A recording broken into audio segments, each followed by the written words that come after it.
지, 신. 물론 공자는 여기다가 악도 하나 더 추가를 했어요. 공자가 검은고의 달인이기 때문에 공자는 옛날에 자기 아버지가 공손추가 굉장히 장군이었지만 이 공자가 이 자기 아버지가 자꾸 또 딴소리 하려고 하네. 아버지가 장군이었긴 했지만 이 사람이 딸이 다 9이었어요. 이 본부인한테서. 그래가지고 후처를 하나 드렸어요. 후처를 하나 드렸는데 이 아들이 본부인이 너무너무 미워해가지고 이 아들이 다리를 절게 된 거예요. 그래갖고 이 아버지가 나이가 많았는데 공자의 엄마 15살 지금 뭐 누구랑 이 얘기 비슷하네. 공자의 엄마가 굉장히 가난한 눈먼 검은고의 장인의 딸이었어요. 그 딸 셋 중에 둘째 딸이었는데 그 사람과 혼례를 한 거예요. 그러니까 첩이라고 대놓고 안 하고 바깥에 외방에 자식으로 낳고 공자를 낳은 거예요. 그런데 공자를 낳고 나서 3년 후에 이 아버지가 병들어 죽었잖아요. 그래갖고 공자는 아무런 재산을 못 받았죠. 근데 자기 할아버지도 소경이로서 굉장히 많은 얘기를 공자한테 어렸을 때부터 해줬고 엄마도 굉장히 검은고를 잘 탔고 그래서 공자는 어렸을 때부터 여기에 대해서 음악에 대해서 심취해서 이 사람은 굉장히 지금으로 말하면은 명인에 가까울 정도였는데 왜냐면 그 사람이 사주를 봐도 그래요. 경금일주가 금이 강해요. 우리가 금이 강하는 거는 목화가 있고 금수가 있는데 목화가 강한 사람들은 우리가 이건 양의 기운이잖아요. 잘 생각을 해보세요. 밝아요. 봄, 여름은 모든 것이 드러나요. 감춰지지가 않는다고. 우리가 전기불을 켜면 세상이 확 보이니까 모든 게 보인다고요. 이 사람들은 굉장히 시력이 좋아요. 그래서 나이 드신 분들인데도 우리가 치매 같은데도 저 사람은 늙었는데도 바늘에다가 쉴게네? 목화가 반드시 밝은 사람들은 그래요. 하지만 금수가 강한 사람들은 보청기 안 껴도 돼요. 청력이 굉장히 밝아요. 왜? 이거는 음의 세상이에요. 양의 세상은 간목이 잡고서 쫙 넘어가지만 금의 세상은 경금이 붙잡고서 어떻게 겨울로 응축돼서 들어가는 거예요. 고요함 속으로 들어간다고. 얘는 밝음 속에서 드러내야 된다고요. 그러니까 세상이 완전히 다른 거예요. 이 사람은 청력이 좋은 거예요. 이런 사람들은 뭐야? 음악에도 굉장히 밝다. 이런 사람들은 굉장히 조그만 소리에도 민감하게 들린다. 들을 귀가 있다. 뭐 이런 얘기인데 근데 이게 우리가 이제 그래서 이 뒤에는 점점 잊혀져 갔는데 우리가 이 인이라는 거는 목이에요, 목. 어질 인자. 그래서 이거는 우리가 측은지심이라고 그러잖아요. 목이란 사랑이다. 인이란 사랑이다. 인이란 어진 것이다. 인이란 오름을 바탕으로 하고 있다. 왜? 얘는 목화가 강한 사람들은 우리 사람 만났을 때 자기가 먼저 악수하자고 손 내밀어요. 금수가 강한 사람은 그렇게 안 해요. 나서는 기운이 똑같은 양간이라도 금이고 목이라도 금은 음의 양간이기 때문에 일단 지켜봐요. 근데 목은 우리가 적천수 처음에 간목 참천하니 탈퇴 요하로다 이러고요. 간목 참천한다는 건 하늘을 찌르고 올라간다는 거예요. 하늘을 찌르고 올라간다는 건 뭐냐? 간목이란 건 어떤 애냐? 나는 수직 상승을 한다 이 말인 거예요. 하늘로 쫙 올라간다. 참천한다. 하늘을 찌른다는 거예요. 그럼 뭐죠? 얘는 지향력이 있다는 거예요. 그럼 얘는 뭐를 향해서 간다? 화를 향해서, 태양을 향해서 간다는 거예요. 그러니까 적천수를 보면은 그 글자가 아니고 그 안에 read the line, 그 안에를 의미를 파악하는 거예요. 그렇기 때문에 어려워요. 사람들이 그걸 잘 못해요.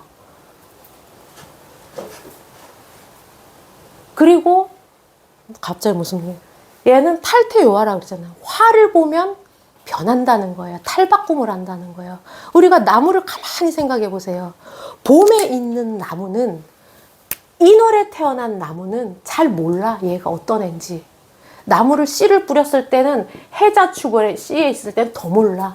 얘가 이파리가 크고 나뭇가지로 물이 막 올라왔을 때, 어느 정도 컸을 때 얘가 어떤 나무인지 안다고요. 처음에 씨를 뿌렸을 땐 삼씨인지 벼씨인지 뭔 씨인지 몰라요. 왜냐면 요만큼만 이게 점점 크고 나면 아는 거예요. 그런데 그런 봄의 나무가 여름이 되면 이제 완전히 무성해지고 청명이 지나가고 진월이 지나서 사움이 되면, 그때서부터는 나무의 역할이 아니고 열매를 익히기 위해 가을, 경금, 신금을 위해 준비를 하는 거예요. 가을을 위해 들어가는 거예요. 그래서 수말이 되면 나무가 어떻다? 잎이다. 껍데기는 크지만 속은 비어있다. 화를 유지하고 있다. 이게 껍데기는 크지만 허약하다. 그런 나무가 겨울이 되면 어떻게 빼빼 마른 거예요. 그러면 나무의 기운이 어디로 갔다? 저 밑에 물로, 해자축으로 다 들어갔다. 그래서 우리는 나무를 잘라낼 때 언제 자른다? 겨울에 자른다. 봄의 나무는 이파리도 부러뜨리기 힘들어요. 왜? 그 가지에 물이 다 올라와 있기 때문에. 그래서 화를 보면서 변하는 거예요. 탈바꿈을 하는 거예요. 그러니까 갑자기 또 말이 희한하게 갔는데, 목이라는 거는, 공자가 그랬어요. 인이 많은 거는 괜찮다. 하지만 의가 너무 강한 거는 안 된다. 왜? 의라는 거는 우리가 금의 재성이에요. 목이라는 거는 지향력, 측은지심, 어질게 여기는 마음, 사람을 사랑하는 마음. 예수로 봤을 때는 우리가 다 똑같은 사랑이잖아요. 그런 마음. 이런 게 많을 때는, 그러니까 목이 너무 많은 사람은 오지랖이 넓은 거예요. 마치 내 일을 남의 것처럼. 왜? 가엾게 여기는 마음이 너무 많아. 굳이 나서지 않아도 되는데 지가 나서. 을목뒤 을묘가 돼가지고 목이 또 있어. 인월이다. 이런 애들도 그래요. 간목인데 목이 많아. 그런 애들도 그래. 나서요. 지향력. 누군가를 향해서 1대1로 나간다. 목의 사랑은 하나만 사랑한다. 하나의 사랑이 끝나야 한다. 동시다발적으로 못한다. 이게 지향력이 세기 때문이에요. 하다못해 간목의 운동 같은 경우는 쫙쫙 올라가니까. 그래서 얘네들은 간목이 자랄 때는 나무를 큰 땅을 원하지를 않아요. 얘네는 뿌리 박으면 안 변해요. 안 변해야 돼요. 그런데 왜냐면 수직적으로 작용을 하니까. 하지만 을목은 어떻게? 수평작용을 한다. 흔들린다. 바람에 흔들리면서 뿌리로 가기 때문에 얘는 토에 대한 지향력이 더 크다. 간목의 일주가 돈을 바라보는 것보다 을목의 일주가 돈을 취하려는 힘이 굉장히 강하다. 왜? 뿌리를 넓게 내려야 되니까. 더 넓은 땅이 필요로 하니까. 이런 거예요. 그럼 예를 들어서 간목이 운동을 했다. 그럼 얘는 트랙 경기잖아요.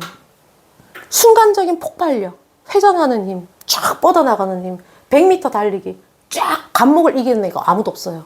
하지만 을목의 운동은 어떻게? 예술성을 띠고 공간을 유지해야 되니까 리본 체조라든지 아니면 그런 운동 있잖아요. 예쁘게 그 리본 체조도 그런 운동. 이 공간을 굉장히 예술적으로 넓게 활용하고 아주 유연하게, 이게 을목의 운동인 거예요. 근데 금은 그렇지 않아요. 인의 대신에 금은 분별력이에요. 네 것과 내 것을 구분하고 네 편과 내 편을 구분하고. 왜? 양의 세상에서 음의 세상으로 들어왔잖아요. 그러면은 얘는 화를 받아들여서, 왜냐면 여름을 지나서 금으로 가잖아요. 우리가 추석상에 있는 과일을 어떻게? 익은 다음에 올리잖아요. 잘 익은 놈으로 걸리잖아요. 신월을 지나서 6월이 지나면 추석이 요때 있을 수도 있고 요때 있을 수도 있죠. 요때 익은 과일은 굉장히 더 알차겠죠. 왜? 완전히 들어왔으니까. 여기서는 화를 선별적으로 그냥 대략적으로 분별을 하지만 여기서는 어떻게 좀 더 구체적으로 좀 더 얘는 당도가 있다든지 아니면 모양이 좋다든지. 그래서 추석이 뒤에 왔을 때는 그 곡식이 알차지만 앞에 왔을 때는 여름이 한창 그래도 덜 갔을 때는 맛이 덜 들었다고요. 화를 포함해서 금으로 가기 때문에 여기서 뭐야? 분별력이야, 가장. 그럼 여기는 분별을 한다는 거는 이게 네 게 아니고 내 게 아니라는 걸 안다는 거예요. 그러면 수호지심. 이건 뭐야? 부끄러움을 안다는 거예요. 옳은 거, 안 옳은 거. 네 거와 내 거. 해야 될 거, 안 해야 될 거. 이거를 안다는 거예요. 그럼 거기서 안다는 건 뭐냐? 창피함을 있다는 거예요. 부끄러움을 안다는 거예요. 부끄럽지 않은 짓을 해야 된다는 거예요. 그게 수호지심이에요. 그러면 얘라는 건 뭐냐? 얘라는 건 화예요.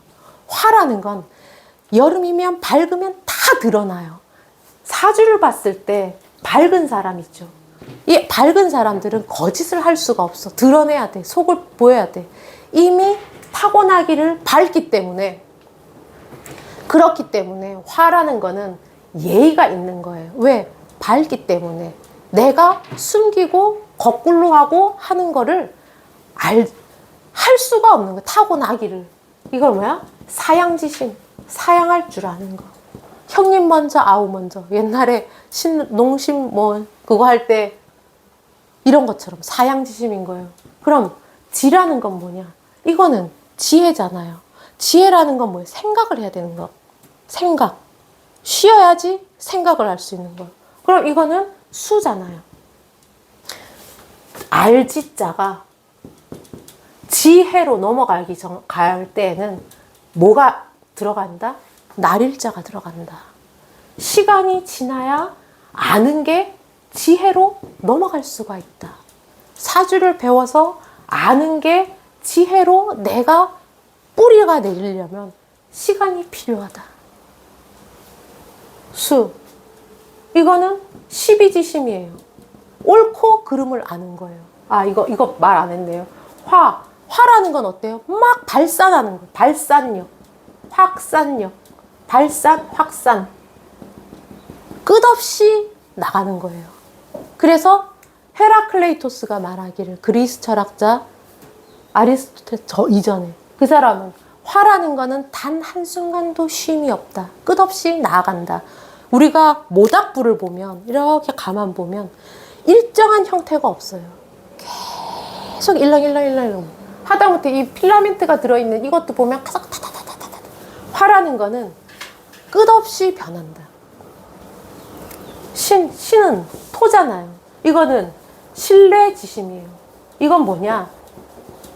믿음이에요. 아, 이걸 말 안 했대. 이건 믿음이에요, 믿음. 신뢰지심이라는 건. 이거는 관계한다. 관계력.